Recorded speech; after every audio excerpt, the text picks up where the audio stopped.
세계적인 금융가 기업가인데요. JP 모건이라는 사람이 이런 말을 합니다. 사람이 어떤 일을 하는 데 있어서 이유를 언제나 두 개씩 가지고 있다. 어떤 일을 할 때 이유가 두 개씩 있다. 하나는 그럴듯한 이유, 또 하나는 에, 진짜 이유. 진짜 이유와 그럴듯한 이유, 이 두 가지를 가지고 사람들은 언제나 어떤 일을 하게 된다는 건데요. 어떤 사업가가 자선단체에 거액을 기부했다면 이런 말로 기부를 할 거예요. 어려운 이웃을 돕는다고. 이것은 그럴듯한 이유가 되지만 실제 이유는 세금 감면 또는 사회적 평판 강화, 어떤 이런 것들이 함께 복선으로 동기가 돼서 이웃을 돕기도 한다는 겁니다. 오늘 말씀은 실제 그렇게 기라성 같은 헤롯이 죽고요. 그렇게 허약하던 예루살렘 교회가 하나님의 구원과 승리를 경험하는, 그런데 각 본문마다 그 이유들을 설명을 하는데 그럴듯한 이유들이 앞에 주어지고 나중에는 진짜 이유로 오늘 본문을 마무리하는 그런 내용입니다. 지난 시간에 우리는 예루살렘 교회가 퇴장하는 이야기, 소위 예루살렘 교회의 마지막 이야기를 함께 나눴습니다. 예루살렘 교회의 마지막 이야기는 언제나 교회의 승리 이야기, 퇴장하는 마당에 교회가 이긴 이야기로 퇴장하더라는 건데요. 헤롯 아그리파 1세가 유대 땅의 분봉 왕을 맡았을 때 정말 유대인들을 장악하고 통합을 하려면 유대인들이 원하는 것을 들어줘야 된다고 계산을 합니다. 당대 유대인들이 가장 사회적으로 힘들어하고 싫어하는 대상이 뭘까 찾았더니 예수 믿는 그리스도인들이었어요. 우리들이죠. 저들이 없었으면 좋겠다 하는 것이 유대인들의 당대 이슈였습니다. 그래서 정치가였던 헤롯 분봉왕은 그리스도교에 박해를 해주면 다수인 유대인들이 나의 정치적인 영역에서 하나가 되고 원팀이 된다는 생각을 했던 거죠. 그래서 12 제자였던 사도 야고보를 검으로 처형을 합니다. 대표로. 그랬더니 유대인들이 막 신나하는 거예요. 너무 좋아해요. 그래서 이참에 좀 더 장악해야 되겠다 싶어서 이 헤롯 아그리파 1세는 예루살렘 교회의 총지도자 베드로를 처형해야 되겠다 싶어서 감옥에 가둡니다. 철통 같은 수비대를 시켜서 2중, 3중, 4중으로 이 파수꾼을 세워서 처형했다. 감옥에 가뒀다가 다음 날 처형하기로 작정을 했던 거죠. 예루살렘 교회는 정말 절체절명의 위기를 맞이했던 겁니다. 사도 야고보가 죽었을 뿐 아니라 총지도자인 베드로도 죽는다면 예루살렘 교회는 이제 와해되고 끝난다는 종말의식을 갖게 된 거예요. 가장 힘들고 어려웠을 때 예루살렘 교회가 선택한 것이 뭐였냐면 기도였습니다. 그들의 기도는 간절했어요. 절박한 기도였어요. 이 기도에 하나님은 움직이십니다. 천사를 베드로의 감옥에 파송하고 베드로를 설득하고 누워 자던 그를 일으키고 옷을 입히고 착고를 풀리게 하고 1파수대 2파수대를 통과하고 마지막 철문까지 스르르 열리며 베드로를 추록시키는 데 성공합니다. 한 거리를 지나 천사는 사라지고 베드로는 깨달아요. 하나님이 나를 구원했구나.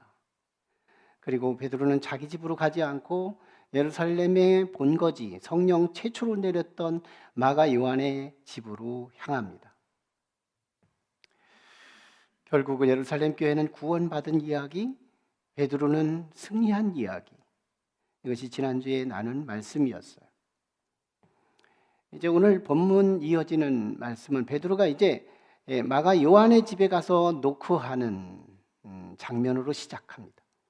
마가의 요한의 집에 도착해서 문을 노크하자 그 집에서 아마 심부름하던 꼬마 로데라는 여자아이가 있었는데, 이 여자아이가 얼른 문에 노크 소리 듣고 가서 열어주려고 갔는데 목소리가 들리는 거예요. 어릴 적부터 계속 들어왔던 익숙한 목소리, 베드로의 목소리였습니다. 그래서 이 로데는요, 너무너무 상상할 수 없는 일이 벌어져서 감옥에서 이제 처형당한다는 소리를 들었는데, 그분이 문 밖에서 소리가 나니까 너무 기뻐서 문을 열어준다는 생각을 깜빡 잃어버리고 안으로 들어가서 기도하던 교인들을 깨워서 베드로가 왔다고 소동을 치웁니다. 그러자 성도들이 믿지 못하는 거예요. 너 미친 거 아니야? 아니라고 로데는 계속 설명합니다. 난 정말 참말했다고, 진짜라고, 가보라고, 베드로가 직접 왔다고. 그러자 아니면 그게 베드로 목소리지만 각 사람마다 수호신 천사들이 있는데 베드로의 천사가 왔을 거다, 그 목소리를 가지고 사람들은 의심하고 있었어요. 이쯤에서 우리는 예루살렘 교회의 성도들의 한계 두 가지를 지적할 필요가 있는데, 왜냐하면 예루살렘 교회의 성도들의 한계는 곧 우리의 한계와 일치되기 때문이에요. 예루살렘 교회 성도들은 자금에 베드로를 구해달라고 하나님께 기도했습니다. 그런데 베드로가 구해진 거예요. 베드로가 구원받은 거예요. 베드로가 추록된 거예요. 자신의 기도가 응답된 겁니다. 근데 안 믿고 있는 거예요. 이게 우리들의 기도의 문화고, 이게 우리의 기도의 한계더라는 겁니다. 우리는 기도 응답의 확신 따위는 별로 없더라도 남들이 기도하라니까 그냥 기도는 하지만 응답의 확신이라고 하는 이 부분이 너무 희미하더라는 거예요. 응답이 오면 이게 응답인지 아닌지 우연의 일치인지 이게 헷갈려서 응답에 대한 언제나 영적인 이 방점을 찍고 가지를 못한다는 거예요. 그러니까 영적인 스토리가 안 생기는 거예요. 한 권사님이, 믿음 좋은 권사님이 로또를 샀습니다. 우리 소병길 집사님, 내가 로또 파는데 여러분들 한번 사보시지.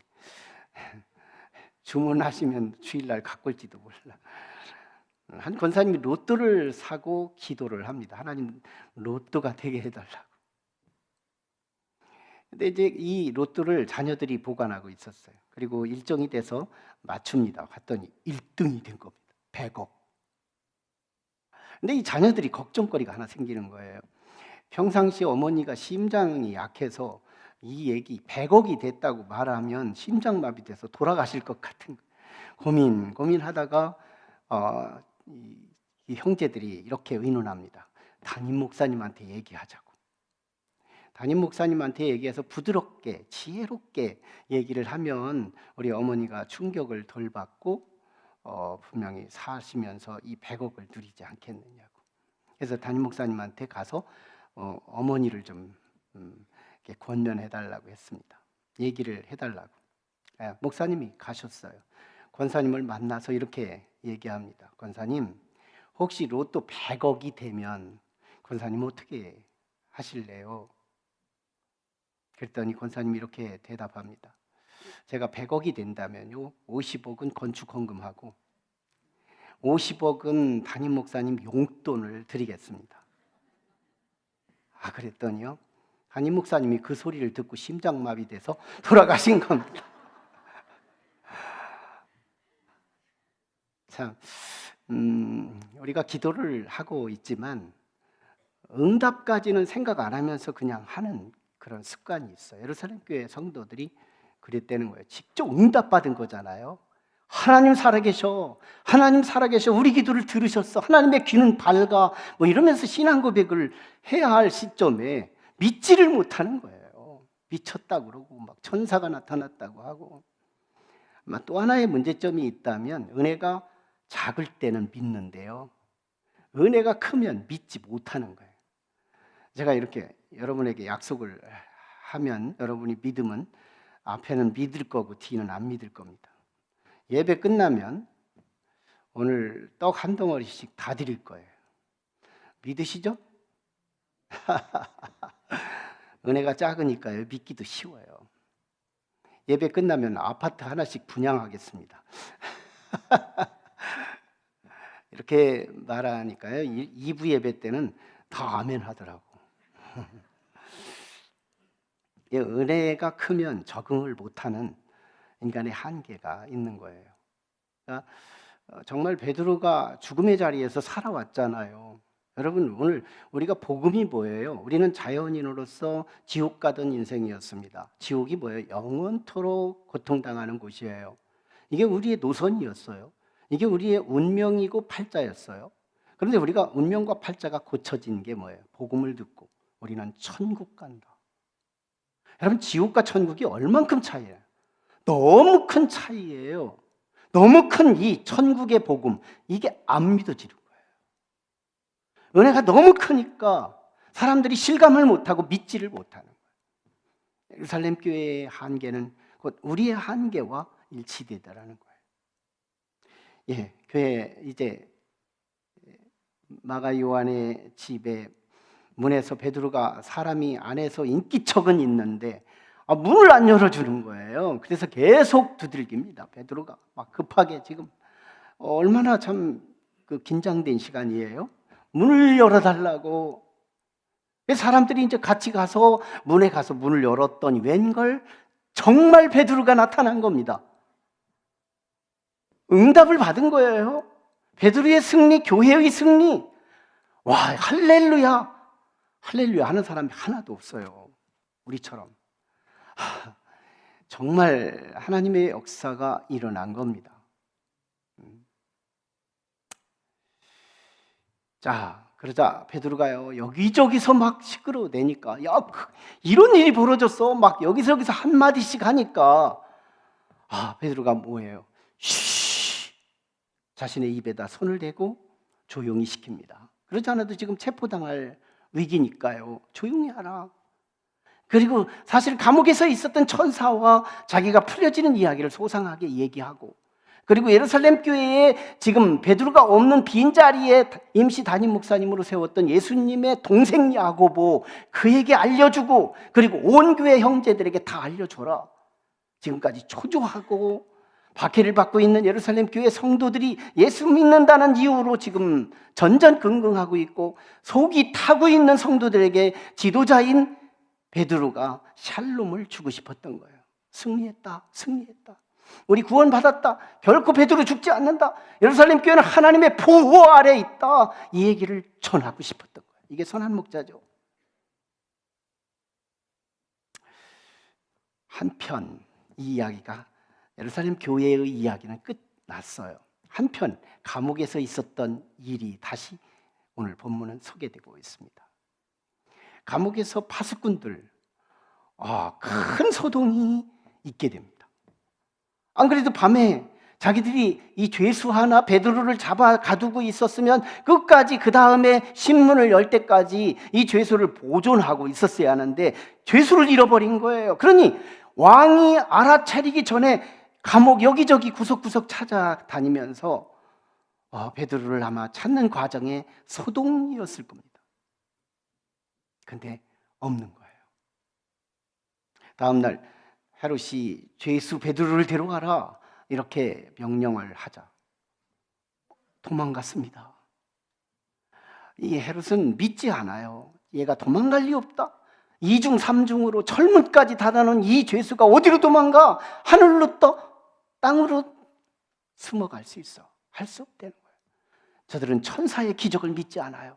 하나님의 기적을 믿지 않고 있었던 사람들이, 파수꾼 누군가가, 스파이가 있다, 간첩이 있다, 분명히 니들 중에 누군가가 풀어준 거야, 이렇게 외골수로 인식하던 헤롯 아그리파 1세는 막 진노 중에 파수꾼 다 죽여라 하고 그를 처형하게 됩니다. 베드로의 몸값이죠. 여기서 우리는 세상을 향하여 충성한 결과가 결국은 끄트머리 가서는 다 쓰고는 그는 처형을 당하고 말았다는 이 씁쓸한 끝을 우리가 볼 수 있다는 거예요. 가끔씩 이 세상은 정말 충성을 보이지만 충성 뒤에 배신과 씁쓸한 뒷맛을 보여주고 있지만 교회는 그렇지 않대요. 뒤로 갈수록 영광은 뒤에 있고 기다리고 있는 이 교회의 끝과 세상의 끝은 언제나 판이하게 다름을 성경은 말씀해주고 있는 거죠. 문제는 이 헤롯 아그리파 1세가 이 파수꾼들을 처형하고 처형 명령을 내리고 자기는 어디론가 가는데요, 가이사랴라고 하는 지방으로 내려갑니다. 왕이 예루살렘에 안 있고 지방으로 내려가는 거예요. 뭔가 이슈가 있고 뭔가 할 일이 있는데 거기 가서 한참 머무르게 됩니다. 여기서 1세기 당시 아주 유명한 역사가 요세푸스의 정보를 우리가 한번 힌트를 받을 필요가 있는데, 요세푸스는 이렇게 헤롯 아그리파 왕이 갑자기 예루살렘을 떠나서 가이사랴로 떠난 이 이유를 두 개로 설명합니다. 하나는 글레고리우스 황제, 지금 로마의 네 번째 황제가 당대에 영국과 전쟁을 치르고 마침 승리하고 개선장군에서 돌아오던 시점에 유대 땅을 지나서 로마로 가야 하는데 가장 먼저 승전고를 울리고 전승 축제를 하고 이 로마로 가기 위해서 이제 글레고리우스 황제가 승전고를 가지고 오는데 헤롯 대왕이 이 축하 행사를 준비하기 위해 갔다는 거예요. 요세푸스는 또 한 가지를, 이 글레고리우스 로마 황제의 8월 1일 생일이 있었는데 마치 전쟁을 마치고 돌아오는 그 시점이 그의 생일이었답니다. 그러니까 분봉왕으로서 황제의 생일이 있고 전승이 있는 두 가지 축제가 겹쳐서 이 가이사랴에서 작은 나라의 축하 행사를 해야 하는 책임 때문에 갑니다. 근데 여기서 정치적인 헤게모니가 일어나는데요,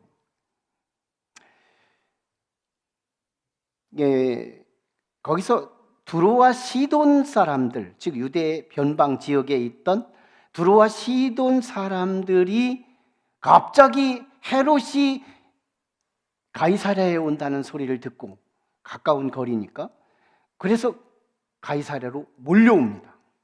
그리고 내시한테 시켜서 우리 헤롯 왕을 좀 만나게 해달라고 청원을 해요. 그때 당시 어떤 일이 벌어졌느냐면, 이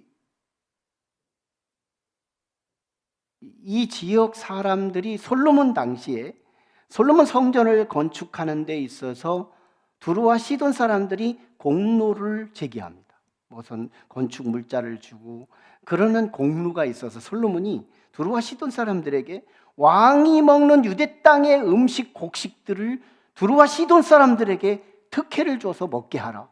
그래서 그 두로와 시돈 사람들이 은혜의 왕의 산의 진미를 함께 먹을 수 있는 특권을 얻게 됩니다. 근데 1세기 당시 무슨 잘못이 있었는지 모르지만 헤롯 아그리파 왕이 이 두로와 시돈 사람들에게 진노를 일으켜서 유대 땅에서 나는 곡식은 두로와 시돈 사람들은 먹지 못한다 하고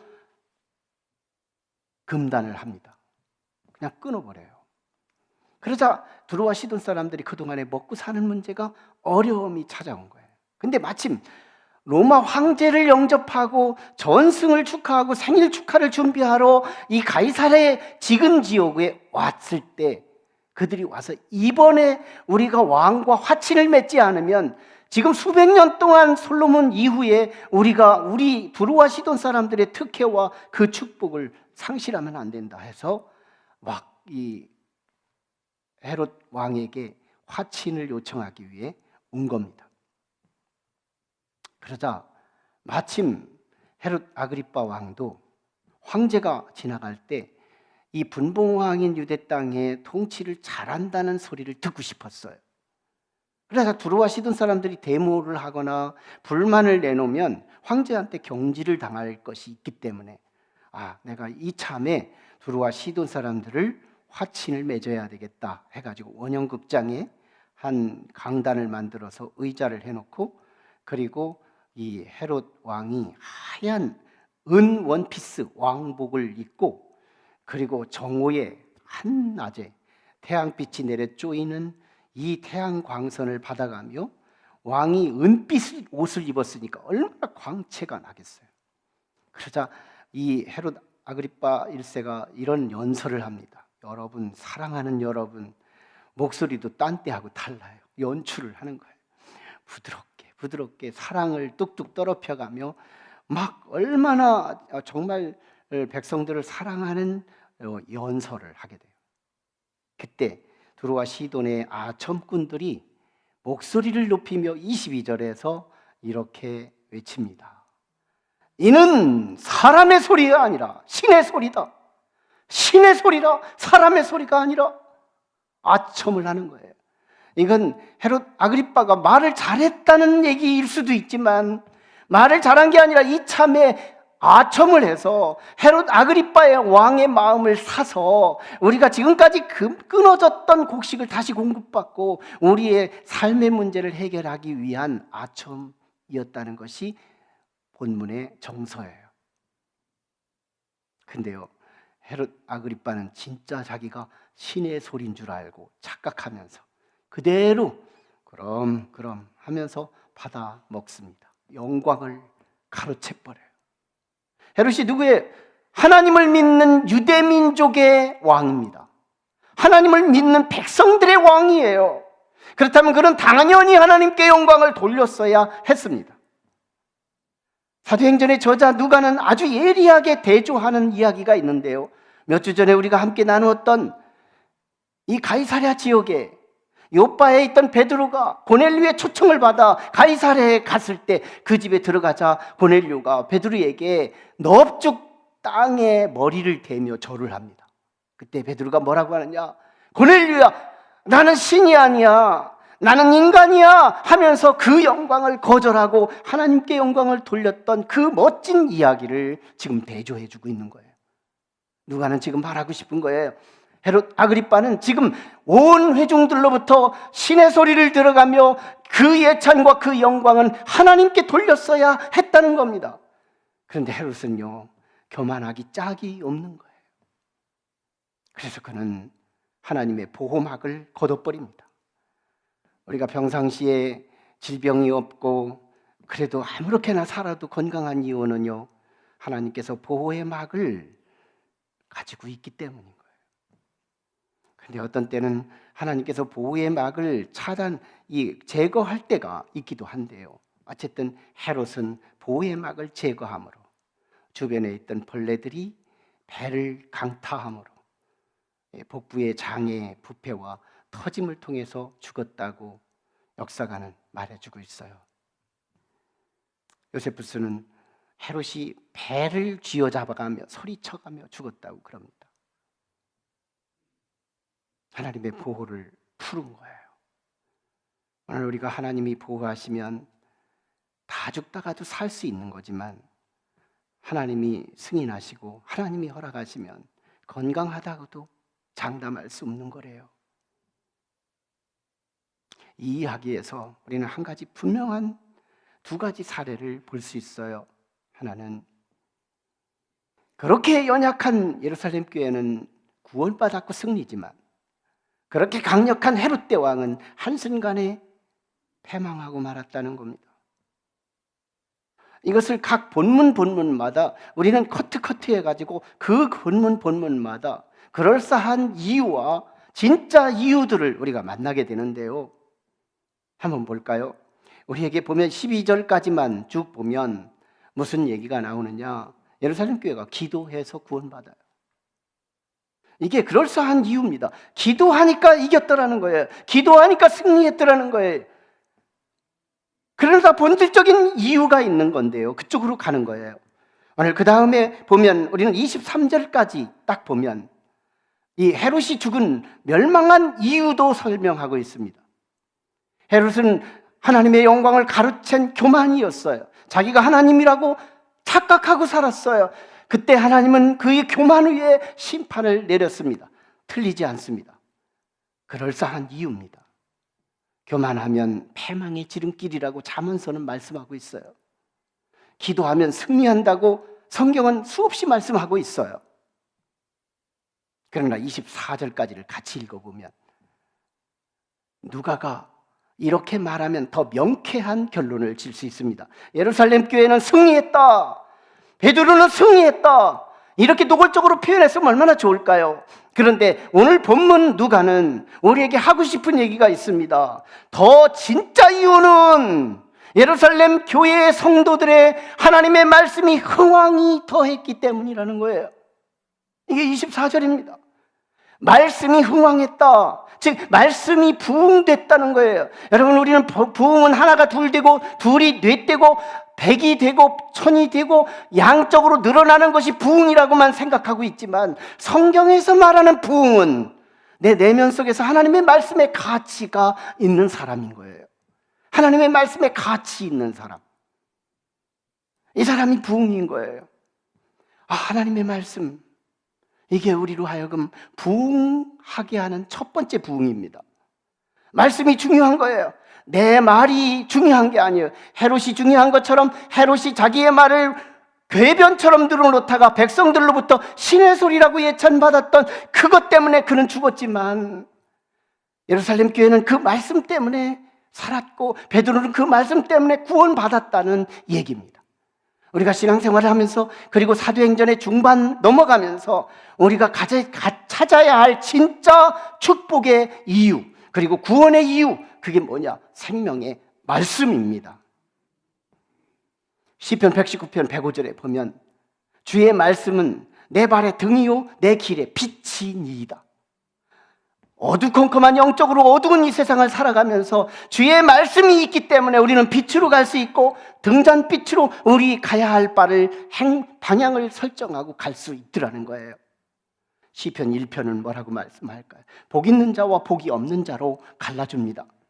그 속에 하나님의 말씀이 있는 사람, 이 사람은 궁금해서도 말씀 때 졸지 않아요. 그 속에 말씀의 가치 있는 사람, 오늘 내게 주실 하나님의 선물이 무엇일까? 하나님의 말씀, 그 말씀은 내 생명의 말씀이야. 나를 구원하는 말씀이야. 나를 승리하게 하는 말씀이야. 이 말씀을 가지고 있는 사람이 예배에 집중합니다. 주의를 성수합니다. 여러분, 기도해서 승리했지만 말씀 때문에 기도한 거죠. 교만해서 패한 거지만 말씀이 사라졌기 때문에 교만한 거죠. 겸손해서 구원받은 거지만 말씀이 겸손하라고 하니까 구원을 받은 거죠. 사랑하는 것이, 사랑이 우리의 삶의 척도이지만 말씀이 사랑하라기 하기에 우리는 사랑하는 거예요. 우리는 예배를 드렸기 때문에 구원받은 백성이 되겠지만 말씀이 예배를 원하기 때문에 예배를 드린 거예요. 모든 것은 말씀에 대한 가치, 말씀에 대한 심령의 부흥이 있는 사람, 이 사람들이요, 기도하라고 한다고 해요? 순종하라고 한다고 해요? 예배드리라고 한다고 해요? 말씀에 가치가 있는 사람은 말하지 않아도 말씀이 스스로 시키는 거예요. 이건 하나님이 원하는 거야. 이건 내 궤변이 아니야. 이 내 논리가 아니야. 내 생각이 아니야. 하나님의 생각은 말씀 속에 녹아있고 이 말씀이 나를 살리는 생명의 말씀이야. 아모스는 8장에서 종말로 갈수록 비와 물이 없어서 기갈이요 갈증이 아니라 여호와의 말씀이 없어서 기갈이요 갈증이 올 거라고 예언합니다. 하나님의 말씀에 대한 가치가 없어서 우리의 신앙생활에 우리는 힘이 없고 능력이 부족함을 느낀다는 거예요.